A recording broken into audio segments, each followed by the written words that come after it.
네, 흐름과 관계없는 문장 빼는 유형을 해볼게요. 이게 이제 수능에서는 35번 유형이죠. 사실 제가 이걸 제일 먼저 찍었는데 이게 날라갔어요. 그래갖고 지금 그 순서 설명할 때 이걸 먼저 찍은 걸로 해서 여기서 이제 설명했다 하고서 거기서 이제 다시 설명하겠다 이런 식으로 갔는데 지금 요걸 다시 찍는 게 돼가지고 그 뒤로 찍는 게 돼가지고 혹시 그 내용에 대해서 좀 헷갈리신다면 좀 양해를 부탁드릴게요. 그래가지고 거기서 이제 순서 맞추는 내용에서 이제 했던 내용인데 당연히 이제 흐름과 관계없는 걸 빼야 되기 때문에 당연히 글의 흐름을 알아야 되겠죠. 그래서 당연히 근거상 내용이 굉장히 필요하고 내용은 당연히 알아야 되고 근데 거기에서 오답 시비가 걸리기 때문에 앞 문장과 뒷 문장 간의 그 아주 긴밀한 연결성을 위해서 형식을 심어 놓는다고 했죠. 그래서 우리가 그거를 반드시 발견을 해야 된다라고 했었고 그리고 그 형식은 기본 구체적으로 다시 말을 하자면 대명사 그리고 정관사 그리고 접속사였죠. 그래서 요게 지금 이 답을 가를 수 있는 굉장히 중요한 힌트들을 미리 조금 표시를 해놨었고 그거 위주로 조금 다시 볼게요. 그래서 첫 번째 줄에서는 the law of large numbers가 지금 소재로 나오고 있죠. 대수 법칙이고 그게 one of이기 때문에 얘가 속하는 소속에 대한 설명이라고 했었고요. 그 다음에 the foundation of이기 때문에 이건 근간을 이루는 거죠. 근간에서 우리가 읽어야 될 뉘앙스는 굉장히 중요하다. 빠질 수 없다 이거예요. 그리고 걔가 속하는 거는 확률 통계였고요. 그래서 첫 번째 줄에서는 대수법칙이라는 소재를 소개함에 있어서 이거에 대한 정보는 얘가 확률 통계에서 아주 중요한 역할을 하는 법칙이다 정도까지만 그죠?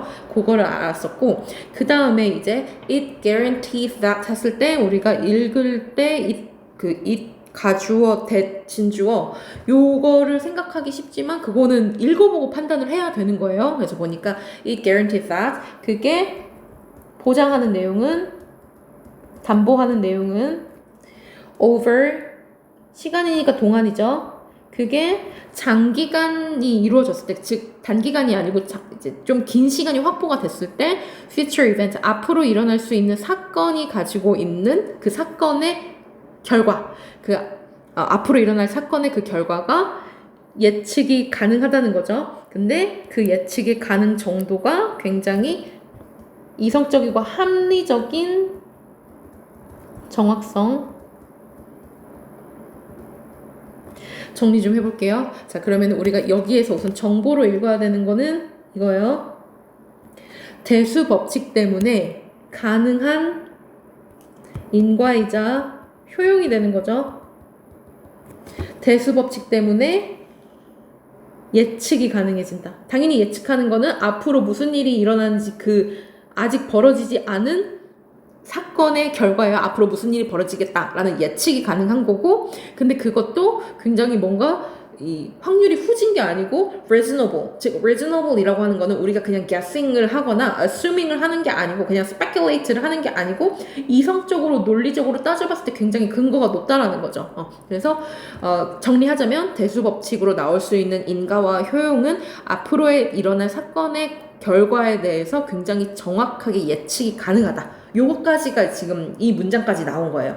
즉 그리고 여기에서 내용은 우리가 봤죠. 형식상 확인해야 될 게 요 it이 요걸 받는다는 걸 알고 있죠. 알 수 있죠. 그렇기 때문에 대수법칙에 대한 효용을 소개하고 있고 그리고 it이라는 형식도 즉 이 대명사가 대수법칙을 받고 있기도 하다. 두 가지 다 만족시키고 있고요. 다음 봐볼게요. This, for example, gives라고 나오죠. 그러면은 이 this가 마찬가지로 앞 내용을 받아야 돼요. 그래서 예를 들면 요게 주는 거죠. 근데 주는 게 얘한테 얘를 주는 거예요. 즉 금융회사에 자신감을 준다라는 거는 마찬가지로 요게 뭐예요? 인과이자 효용이 되는 거죠. 즉 대수법칙으로 인한 건지 모르겠지만 내용을 좀 볼게요.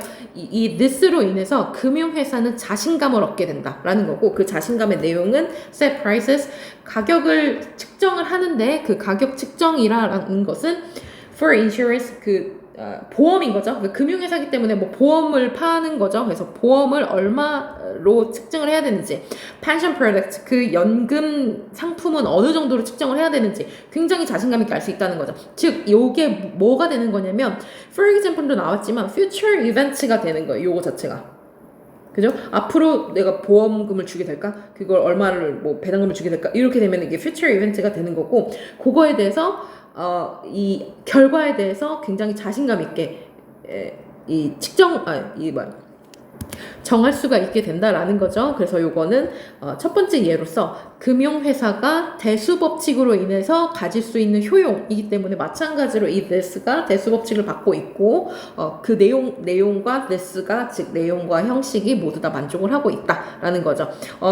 조금 더 자세히 보면은 왜 그렇게 confidence를 갖게 되는 거냐면 their chances of 당연히 there는 companies 가리키는 거고요. having to pay out이에요. pay는 당연히 돈을 지불하는 거고 여기서 pay out 해서 요런 거 up, out 이런 거 나오면 당황하기 쉬운데 그냥 맥락상 생각을 하면 돼요. 즉 얘가 금융회사고 당연히 customer한테 pay를 하는 거죠. 그러니까 out of company 즉 회사 밖으로 돈이 빠져나가는 거예요. 그래서 지불하는 거, 보상하는 거를 생각을 하면 되고 그래서 자기들이 보상하게 될 확률이 얼마인지 정확하게 reasonable accuracy로 알 수 있기 때문에 자신감 있게 측정할 수 있다. 이렇게 되는 거죠. 마찬가지로 and 나와요. insurance이기 때문에 요게 보장하는 내용은 하고 나오죠. 그 다음에 주체가 이제 금융회사가 아니고 카지노가 되는 거죠. 그러면 이제 얘가 두 가지가 나온 거예요. 금융회사가 이런 효용을 누릴 수 있다. 두 번째, 카지노도 이런 효용을 누릴 수 있다 해가지고 그 효용이 make a profit인 거죠. make a profit은 이익을 보는 거예요. 이득을 얻는 거고 근데 그 이득을 누구한테 뽑아내는 거죠? 당연히 자신들의 gambling customers 자기네 카지노에 와서 도박을 하는 그 손님들한테 뽑아내는 거죠. eventually가 나온 건 이건 결국인 거잖아요. 그러니까 처음에는 이러죠. 처음에는 그래 니네 따가라 이렇게 할 수도 있는데 결국에 위너는 카지노 측이 된다 이렇게 되는 거죠. 그래서 2번 넘버링 되어 있는 문장에서 우리가 알 수 있는 건 this가 대수법칙을 받았다라는 거고 gives ensures로 이 대수법칙이 으로 인해서 효용을 얻을 수 있는 두 가지 예를 소개하겠다 이렇게 된 거죠. 그래서 두 가지 다 만족시키고 있고 3번 볼게요. that 이기 때문에 당연히 앞 내용을 받아야 돼요. 하지만 이것은 gambler's fallacy로서 이게 이제 gambler 하면은 도박하는 사람, 도박자의 오류라고 해서 그 오류에서 무슨 일이 벌어지는 거냐면 a person assumes that 어떤 사람이 일반적 사람이 assume 한다라는 거죠. 당연히 요거 뭐라고 외워놔요? 가정하다라고 외워놓죠. 근데 이제 요런 거라고 했을 때 가정한다, 생각한다라는 종류의 요거에 조금 카테고리를 최소한 해놓는 게 좋아요. 무슨 얘기냐면은 assume이라는 것은 아까 말이 나왔을 수도 있는데 어떠한 확실한 근거나 증거 없이 그냥 그렇다라고 믿음을 갖는 거예요. 그냥 그렇겠지라고 어떻게 보면 안일하게 생각하는 거 그게 assume이 되는 거예요. 그래서 얘는 그냥 뭐 딱히 근거 없이 그냥 take the opinion 그 의견을 그냥 받아들이는 거죠. 그 생각을 그냥 받아들이는 거. 그래서 왜 굳이 여기서 take라고 해주냐면은 꼭 assume이 의견에만 쓰이는 게 아니에요. 그래서 내가 어떤 take the form 어떠한 형식을 assume 했다라고 하면은 그때는 그 형식을 띄었다. 그 겉모습을 내가 겉모습으로 변장을 했다. 이런 뜻이 될 수 있기 때문에 assume을 꼭 생각만 관련해서 알아주진 말고 take로 알아주면 제일 좋아요. 그래서 gambler's fallacy라는 게 뭐냐면 그 사람이 그 outcome of its trial 여기서 지금 gamble 내용이기 때문에 당연히 trial은 시도가 되는 거예요. 시도를 한 번 할 때마다 그 결과값이 다 connected, 다 연결되어 있다라고 그냥 근거 없이 믿어버리는 것 그게 이제 gambler's fallacy라고 설명을 해주는 거죠. 그러면 여기서 뭐 갬블 얘기 나왔으니까 뭐 하와이에서 나왔고 앞에 좋은 얘기 나오고 뒤에 뭐 오류 내용 나올 수 있겠다 라고 생각을 하면 안 돼요. 그때 그렇게 사고를 했다면 뭐를 놓친 거냐면 that을 놓친 거예요. 즉 이 출제자가 심어놓는 이 형식의 클루를 놓쳐버린 거예요. that이라고 하는 거는 앞에 내용을 받아야 되는 거죠. 즉 앞에서는 지금 어떻게 되고 있냐면 요거 초록색으로 좀 해볼게요. 앞에서 무슨 얘기했죠? 카지노 얘기 나왔죠.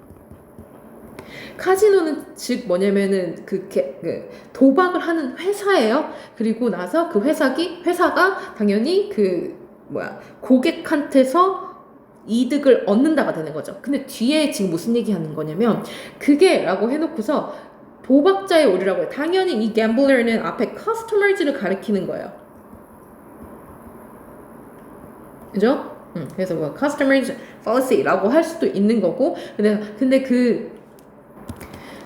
여기서 that이라고 받았으면 그 앞 내용이기 때문에 주체가 카지노여야 돼요. 카지노가 커스터머한테서 뽑아낸다 해놓고서 그게 바로 도박자의 오류라고 하는 거는 도박자의 오류는 지금 어떻게 되는 거예요? 주체가 커스터머로 바뀌었죠.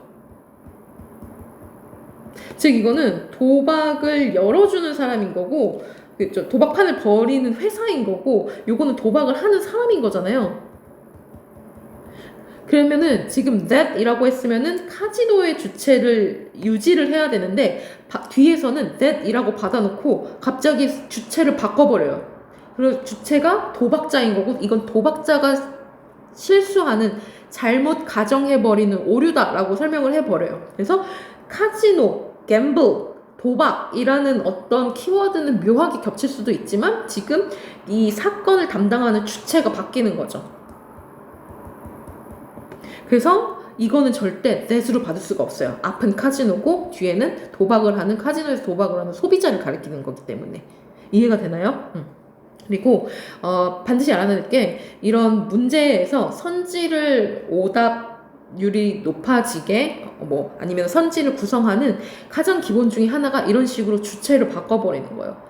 어떤 행동은 유지가 되는데 예를 들면 행동이나 키워드는 유지가 되는데 그걸 하는 사람을 묘하게 바꿔버리는 거죠. 그러면 당연히 내용이 달라지게 되는 거예요. 그래서 그거를 확인을 하면 되고 그래서 3번은 that은 앞에 카지노를 받았다고 해도 카지노가 주체고 여기서는 그 카지노를 하는 도박자가 주체가 되기 때문에 이거는 바꾼 거다라는 얘기. 자, 그러고 나서 여기서 우리가 이제 한번 눈치를 챘죠. 4번으로 한번 가볼게요. According to the law. 여기서 만약에 3번이 빠지지 않으려면 이 the law가 반드시 gambler's fallacy여야 돼요. 도박자의 오류라는 그 법칙이어야 되는데 내용을 한번 볼게요. 그러면 이 법칙에 따르면 여러분이 make more observations of an event occurring 지금 사건이 벌어지는 거를 그 관찰 숫자를 늘리는 거죠. 즉 이게 이렇게 했을 때 딱 뭐랑 연결을 시켜야 되는 거냐면 observation이 더 늘어난다. 요거 떠오르죠. 오랜 기간 그 관찰 내용이 쌓이는 거죠. more large number 이게 연결이 돼야 돼요. 즉 요게 이 관찰값이 쌓이면 즉 사건이 실제로 많이 벌어지게 되면은 측정된 당연히 사건이 벌어지기 전에는 우리가 예측만 가능하지만 사건이 벌어지면 측정이 가능해지죠. 그래서 당연히 그걸 측정해 볼 수 있는 거예요. 그럼 실제로 측정해 봤더니 그게 우리가 예측했던 여기서 theoretical은 당연히 예측을 가리키는 거예요. 그 이론상이라는 거는 예측을 했던 그 값에 굉장히 가까워진다는 거죠. 즉 이거는 대수법칙에 대한 정확한 아까는 이게 확률 통계에 속한다라는 이야기 그 정보만 갖다 줬다면 지금은 대수법칙이 정확하게 무엇인지 즉 이게 표본값이 늘어날수록 요게 우리가 예측했던 값과 더 가까워지고 들어맞는다 요 얘기를 하는 거죠. 그렇기 때문에 여기서 the law는 당연히 대수법칙을 가리키는 거예요. 그죠? 그래서 우리가 3번 문장에서 that 요게 주체가 바뀌었다라는 걸 눈치를 챘는데 아니다 다를까 4번에서 이 the law는 대수법칙을 가리키는 거기 때문에 이 3번 문장이 빠져야 된다는 결론이 나오는 거죠. 그래서 정답은 3번이 되는 거예요. 그래서 우선 답은 그렇게 고르면 되는 거고 5번 한번 확인해 볼게요. in other words이기 때문에 즉이죠. 즉 즉이기 때문에 이거는 대수법칙에 관한 설명을 똑같은 내용을 해주면 돼요. 아니나 다를까 똑같이 나오죠. large number로 try를 하면 당연히 그 calculate 값이 결과 값이 예측했던 것과 굉장히 맞아 떨어진다가 되는 거죠. 한 번 더 설명하면서 그 number try를 늘리게 되면 그게 굉장히 결과 값에 가까운 값이 나와버린다. 라는 걸로. 그죠? 그래서 이 글은 뭐였냐면은 대수법칙에 대해서 우선 그게 확률 통계에 속한다라는 처음에 소개를 해주고 있고요. 그 다음에 대수법칙이 가지고 오는 효용을 얘기해주고 있죠. 그리고 나서 요 얘기 3번 내용을 빼면은 이제 그 대수법칙의 구체적인 내용이 뭐였는지 그것을 설명해주면서 끝나는 글의 구조였다라고 생각을 하면 돼요. 그래서 우리가 다시 한번 복습할 것은 요거 내용 챙기면서 요 형식 이게 제일 중요성에 대해서 다시 한번 강조하고 마무리할게요.